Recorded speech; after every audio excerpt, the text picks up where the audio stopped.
Hi అండి, నమస్తే. Welcome to star and home. ఇవాళ మన వీడియోలో అయితే ఒక స్పెషల్ రెసిపీతో అయితే మేము ముందుకు వచ్చాండి. చేసుకోవడం అయితే చాలా అంటే చాలా సింపుల్ అండి.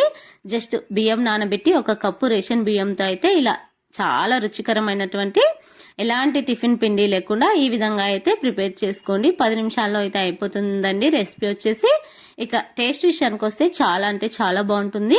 చాలా సాఫ్ట్ గా నోట్లో వేసుకుంటే అలా కరిగిపోతాయండి. చూస్తుంటేనే మీకే తెలిసిపోతుంది కదండి. ఇప్పుడు వీడియోలోకి అయితే వెళ్ళిపోదాం.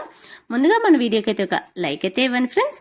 ఇక్కడ ఒక గిన్నెనైతే తీసుకోవాలి. ఇందులోకి ఒక కప్పు దాకా రేషన్ బియ్యాన్ని అయితే తీసుకోవాలండి.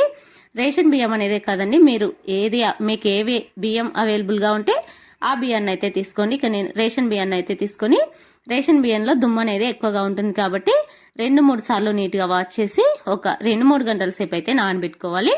చూడండి, ఇలా చక్కగా నానిన బియ్యాన్ని అయితే ఇప్పుడు మనం మిక్సీ జార్లో అయితే వేసుకోవాలండి. ఈ బియ్యాన్ని లేదంటే మార్నింగ్ చేసుకునే పని అయితే మార్నింగ్ చేసుకోవాలి టిఫిన్ లాగా అనుకున్నప్పుడు అయితే మనం నైటే ఇలా నానబెట్టుకొని పెట్టుకోవాలండి. ఇప్పుడు బియ్యాన్ని మొత్తం మిక్సీ జార్లో వేసుకోవాలి. అందులోకి పొట్టు తీసుకున్న పొటాటోని అయితే ఇలా ముక్కలుగా అయితే కట్ చేసి వేసుకోవాలండి. బంగాళదుంప ప్లేస్లో మీరు బంగాళదుంపని మీరు ఉడకబెట్టి అయినా వేసుకోవచ్చండి. మీ వీలుని బట్టి మీరైతే ఇలా వేసుకోవాలి. చిన్నగా కట్ చేసుకొని బంగాళదుంపలను వేసుకుని ఇలా వీడియోలో చూపిస్తున్న విధంగా కొద్దిగా నీళ్లు వేసి ఇలా బరకగా అయితే మిక్సీ వేసుకోవాలండి. ఇలా బరకగా మిక్సీ వేసుకున్న తర్వాత ఏ కప్పుతో అయితే బియ్యాన్ని తీసుకున్నామో అదే కప్తో 1/2 కప్ దాకా ఉడికించి పెట్టుకున్న అన్నానైనా తీసుకోవచ్చండి. అన్నం ప్లేస్లో మీరు అటుకులనైనా యూజ్ చేయొచ్చు, మరమరాలనైనా యూజ్ చేయొచ్చండి. ఇలా అన్నాన్ని కూడా వేసి మీకు వీలైనంత మెత్తగా అయితే అచ్చం దోశ పిండి బ్యాటరీ ఏ విధంగా ఉంటుందో ఆ విధంగా అయితే మెత్తగా అయితే మిక్సీ వేసుకోవాలి. మీ వీలుని బట్టి మీరు నీళ్లు ఎక్కువ తక్కువ అనేది అడ్జస్ట్ చేసుకోండి. ఇలా దోశ పిండి బ్యాటరీ లాగా అయితే ప్రిపేర్ చేసుకొని ఇప్పుడు చక్కగా అయితే మనకు మెత్తగా అయితే అయిపోయిందండి. ఒక బౌల్లోకి అయితే వేసుకోవాలి. మళ్ళీ మిక్సీ జార్లో ఒక 2-3 టేబుల్ స్పూన్ల నీళ్ళని అయితే వేసి మళ్ళీ అదే బౌల్లో అయితే వేసుకోవాలి.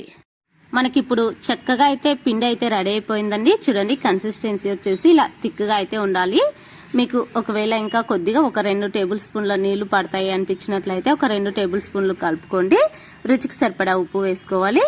ఇలా ఉప్పు వేసుకున్న తర్వాత మళ్ళొకసారి చక్కగా ఉప్పు కూడా పిండిలో కలిసిపోయేటట్లుగా అయితే కలుపుకోవాలి. ఇందులోకి ఎలాంటి సోడా ఈనో అలాంటివి ఏమీ అవసరం లేదండి. వీటిని మనం ఇలానే డైరెక్ట్ గానే వేసుకోవచ్చండి. ఒకవేళ ఈనో సోడా వేసుకోవాలనుకునే వాళ్ళైతే వేసుకోవచ్చు. ఇలా మనమైతే ఒక ప్యాన్ అయితే పెట్టుకోవాలి. మామూలుగా పోపు వేస్తుంటాం కదండి, ఆ ప్యాన్ అయితే పెట్టుకొని ఒక 2 టేబుల్ స్పూన్ల వరకు ఆయిల్ వేసుకొని కొద్దిగా హీట్ చేసుకోవాలి. మనకు ఆయిల్ కొద్దిగా హీట్ అయిన తర్వాత ముందుగా మనం రెడీ చేసుకున్న పిండిని అయితే ఇలా అప్పం లాగా అయితే వేసుకోవాలండి. ఇలా అప్పం లాగా వేసుకున్న తర్వాత మూత పెట్టేసి మంట సిమ్లో ఉంచుకొని అయితే ఒక 2 నిమిషాల పాటు అయితే మంట సిమ్లో ఉంచుకొని అయితే ఉడికించుకోవాలి.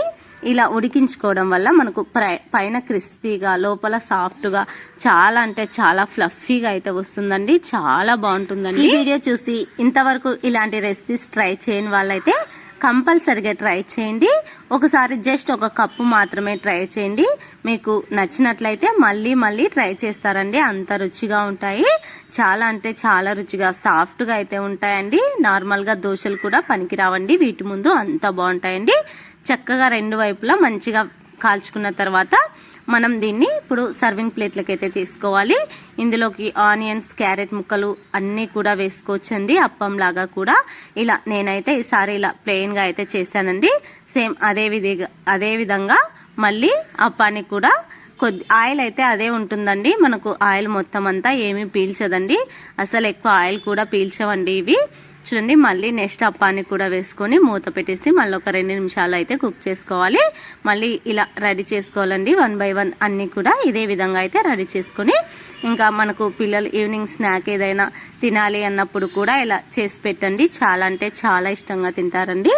మీకు నచ్చిన చట్నీతో అయితే సర్వ్ చేసుకోవచ్చండి. ఈ వీడియో అయితే ఇంతేనండి. ఇలాంటి మరెన్నో రెసిపీస్ కోసం మన ఛానల్ని సబ్స్క్రైబ్ చేసుకోండి. వీడియో నచ్చినట్లయితే లైక్ చేయండి.